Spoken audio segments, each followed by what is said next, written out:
Hi, Ventures in Math and Science. I thought that I would make this video to go through the final project and the rubric in a way a little bit more informally that might help you.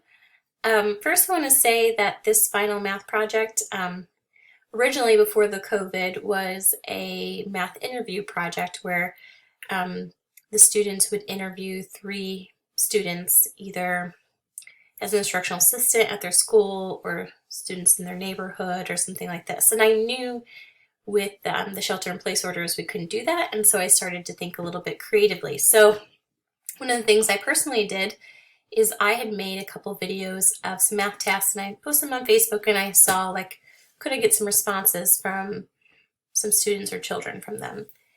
And I was able to. So that's sort of the vision, was for us to kind of re-envision what this final project in this course typically looks like. And then the purpose behind it. We've spent a lot of time talking about factual knowledge, procedural knowledge, and conceptual knowledge in this course. And this is a place for us to explore that further. And also, I want you to kind of analyze children's thinking, because that puts it at the center stage, as we've been talking about. And in your NTPA Task 4, as part of that, you're often asked to create evaluation criteria around these categories and also to measure children's thinking and learning. And so this is sort of laying those foundational pieces. Okay, so this is a modified version, scaled back from the original project. So number 1 says describe both the mathematical task and the objectives addressed in your class. So at this point in time, you've done some discussion forums and you've likely picked a mathematical task and you've likely refined it based on feedback. So part 1 of your write-up is to describe that mathematical task, but also, different from your discussion forums, I want you to show me how this aligns to mathematical objectives. Think like chapter 2 of Taking Action, where there's mathematical goals. Next, you're going to share this task with someone. I want you to think creatively.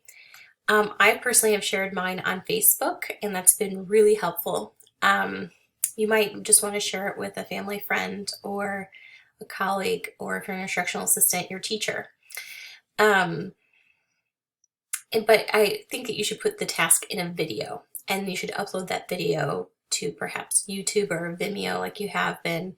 And so I would like the URL of that video so I can watch the video. So that's what number 2 is.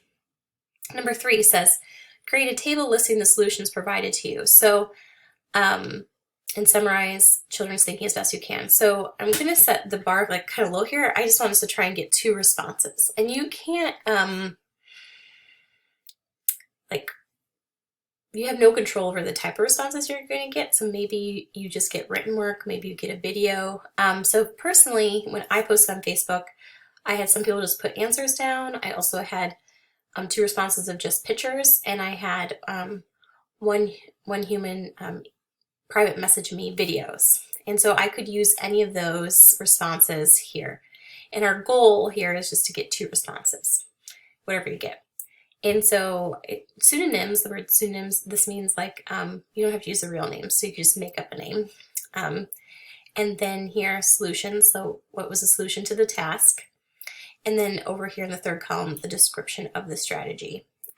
So for instance, maybe you had a separate change unknown problem, and maybe the students used a counting strategy, and so you could describe it in detail here.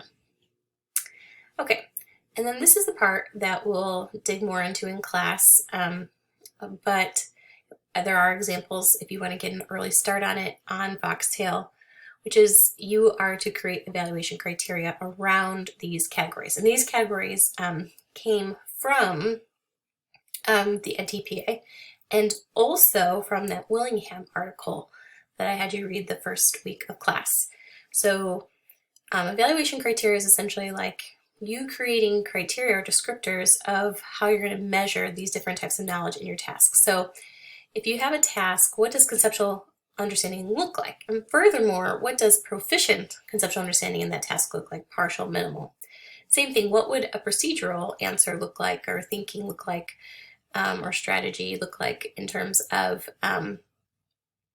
your task, and mathematical reasoning, problem solving skills. And the Willingham article does the conceptual understanding, procedural fluency, and factual, but this here, the mathematical reasoning, problem solving skills, that is a TPA language, and so I wanted to use that here. And so I give examples here, which is maybe you have extensions, maybe students use multiple strategies, or they're able to make sense of something else posed to them, like a different student strategy that's shared.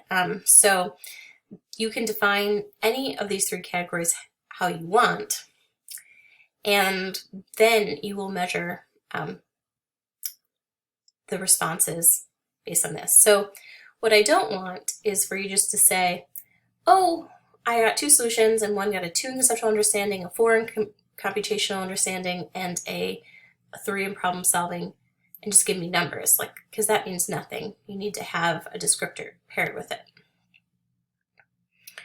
All right, then of the 2 responses, that at least 2 responses you're collecting for the number 3 up here, I want you to pick one of the students, one of the children, and qualitatively talk about this as deeply as you can. And so in terms of our reading guides and the videos you've been annotating, this is sort of like this. And I ask you some questions like, you know, were there errors? Were there misconfusions? Were there partial understandings? You know, really expound on this.